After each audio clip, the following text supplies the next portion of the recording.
So, good evening. My name is Monica Holy. I am the one that you've been receiving all the updates from, the string updates and everything. I do have a co-teacher with me. Her name is Mariana Wood. We work side by side. She's actually doing conferences for fifth grade string students. So that's why she's not here with me tonight. Um, Thank you for meeting me this way. We always have the kind of an issue with parent conferences because we've got close to 100 students in the fourth grade strings program across all three elementary schools. So whenever I send out conference signups, I get like 100 parents wanting to meet with me. And what we've noticed year from year is that we're kind of saying the same things to each parent. So we kind of came up with this idea of doing a presentation rather than an individual meetup because I think it's a little bit more beneficial of everybody's time. I'm going to do a presentation, but then in the end, I want to leave enough time for people to ask any questions that you might have, or if you want to talk personally about your child, if you have some particular questions, I'll be able to answer those in the end.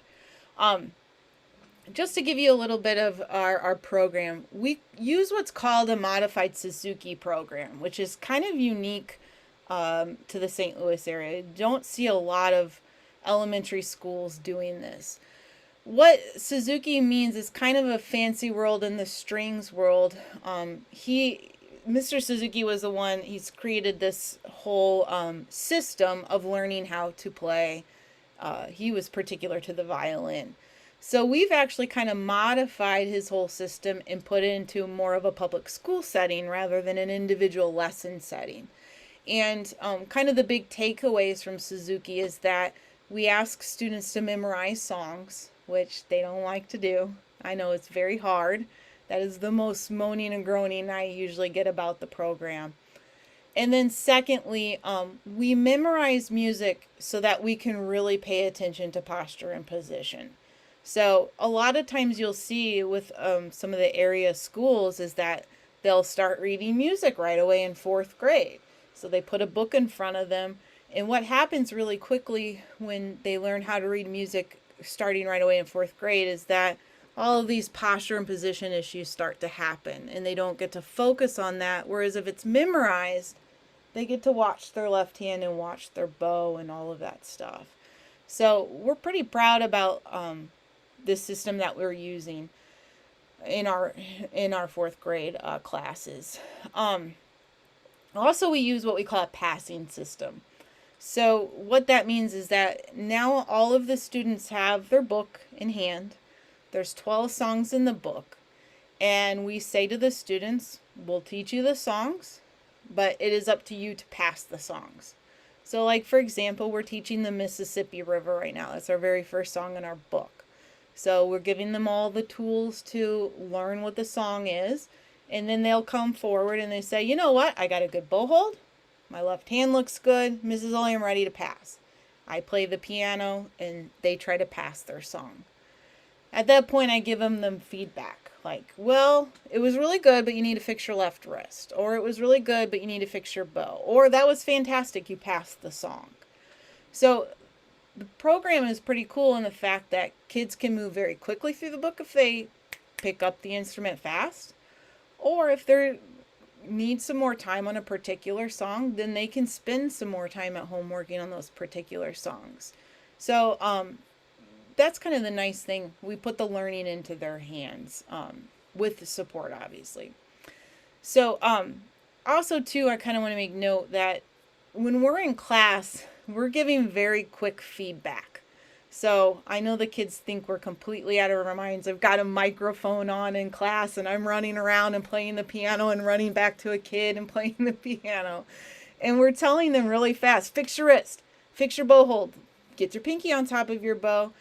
A lot of times that can translate to the students as, oh, they take it very personal. We want to make sure that students shouldn't take this very personal, that all of these little quick comments are particular for them so that they'll make it easier to play this instrument, because learning how to play violin is really hard. So we want them to understand that those little things, that maybe you got to fix your bow hold, Well, that's something that I need to focus on at home then when I'm practicing, is I got to really pay attention to that bow hold. So let me kind of explain what I mean by all this. So first of all, if your child is at home, I really encourage that they stand up, because in class we play standing, and that's only going to help with their posture and position. So the very first thing that we teach our violin students is how to hold their violin. So we kind of go through these steps. We tell them arm out, step your feet apart, put your scroll down, look at back of violin. The violin goes on my shoulder. It doesn't go on my chest. So I'm going to bend my elbow, and I'm going to place my violin on top of my shoulder. They should make sure that their jaw is touching the chin rest. So sometimes I'll get kids that want to hold their violin like this. We want to make sure that their jaw is on that chin rest. Also, kids will kind of come in like this in front of them, or they get a little bit lazy and they rest their arm on their body.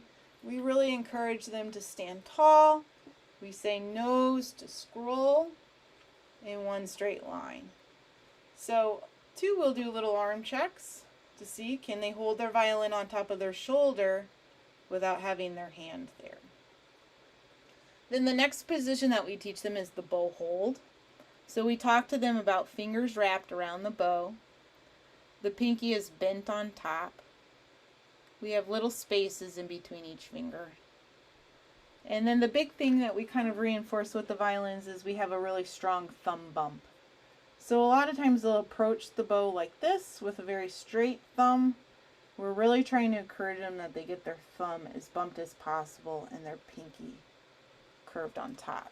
Let me let this, I got a couple parents coming in. Okay, so that is violin position, bow position. Then we talk about the left hand. So this is something brand new that we've been teaching the violins at Captain this year, in this last couple of weeks. So we talk about our left hand coming back. We have what we call a very straight wrist. A lot of kids will be notorious for holding their violin like this with a flat wrist. All I do all class is yell, blah, blah, blah, get your wrist straight, da, da, da, get your wrist straight.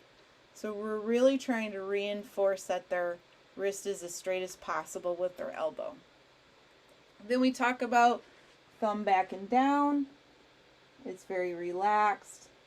We talk about keeping this part of their hand very relaxed. And then when they go to place their fingers on the tapes, they're placing them on the tip tops of their fingers, which a lot of times will want to go like this. And obviously that won't sound very good.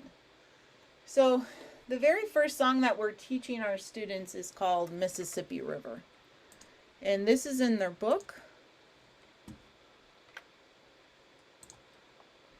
So you will see their book looks like this at the beginning. I'll come back to that.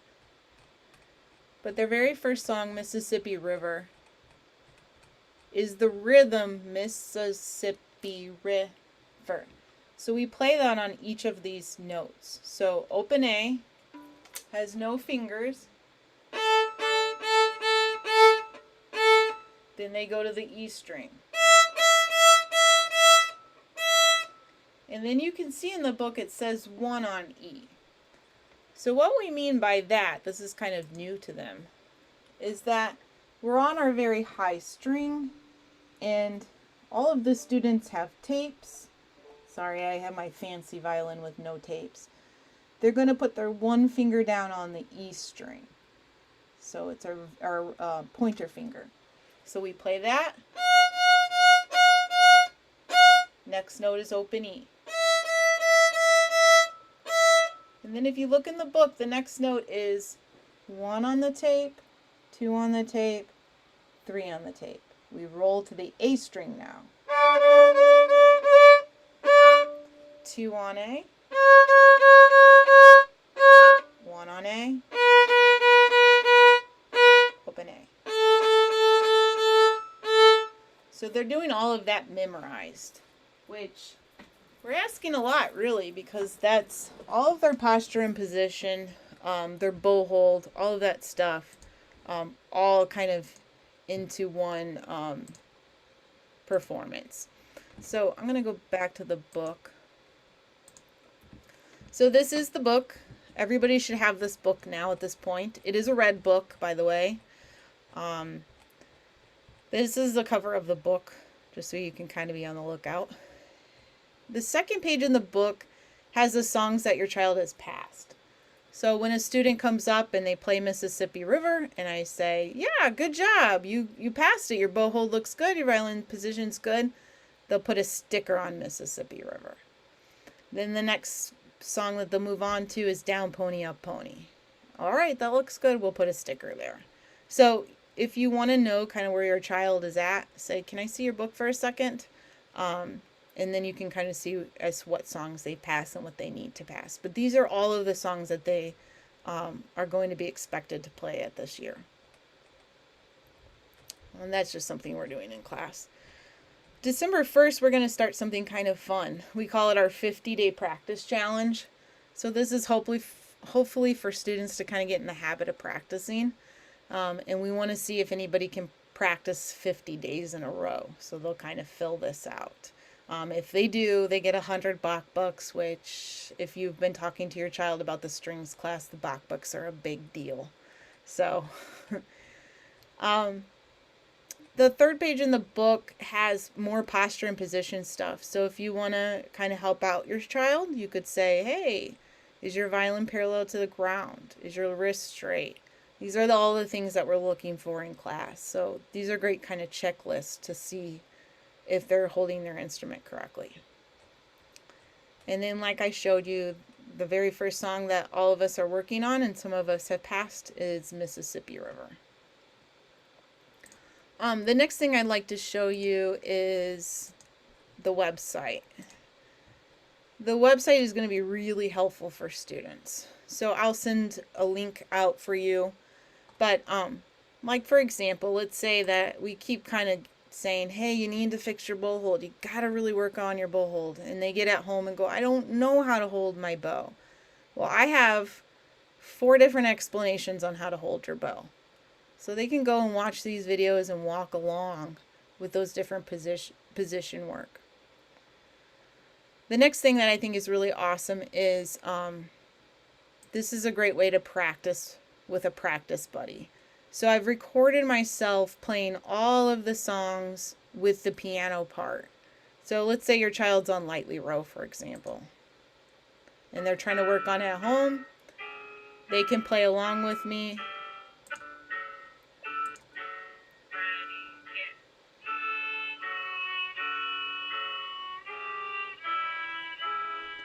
And this is a way, if they don't know what the song sounds like, it's a nice reminder for them too. Then if they say, you know what, I might be ready to pass this song, but I need to play it with just the piano. Well, they can click on the piano part. There's an introduction for all of the songs.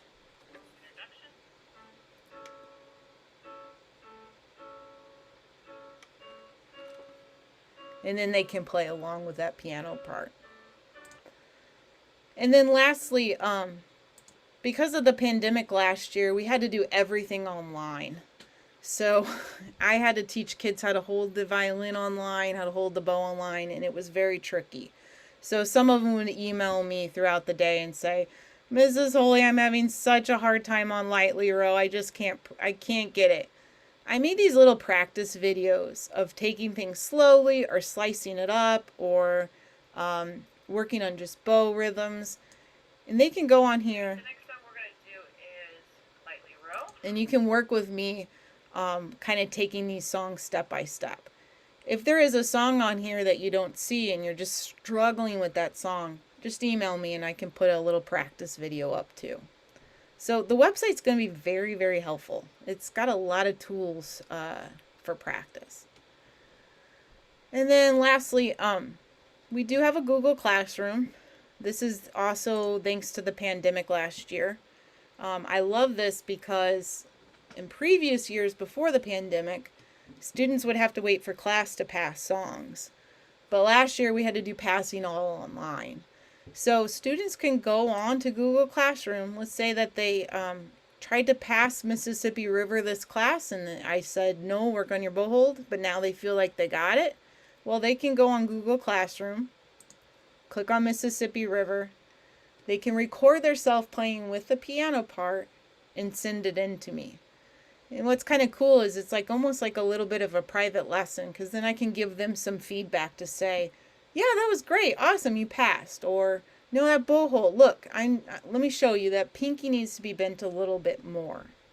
So this is a way for them not to have to wait from one class to the next. And I hope that they start to really utilize this Google Classroom, because it was really helpful last year. Just a couple other things that are not tech related.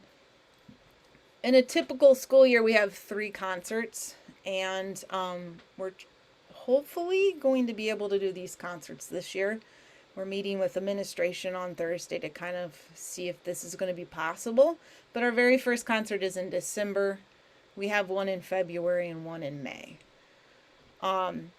We do have a report card in this class. So just like your school, you will receive a strings report card in January. And to meet expectation for your January report card, we ask that you have all of the songs passed to lightly row. So that is your goal by January, is to get to lightly row. And then for May report card, we ask that they get all the way to perpetual motion to get meets expectation. So it is work at your own pace, but those are the standards that we hope that students get to by those times.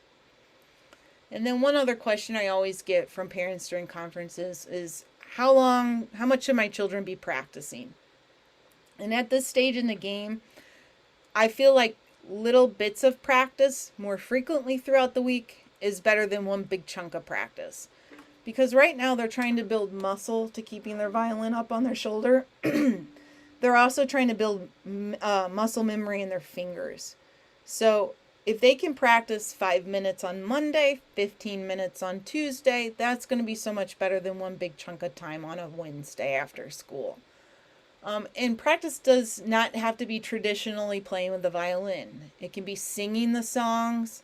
At dinner time, tell me the notes of the lightly row. E, 2, 2, 3, 1, 1. They can sing these songs to you too. So I count that as practice. Anytime that we can sing and say the notes is actually almost in a way a little bit better than practicing, because it translates in their brain and then it translates onto the violin, which makes playing a little bit easier. All right, that was a lot of information. I hope I didn't confuse or make anybody more confused after all of that. I wanted to open it up for questions, or if you wanted to have particular questions about your child, I wanted to allow that for this time.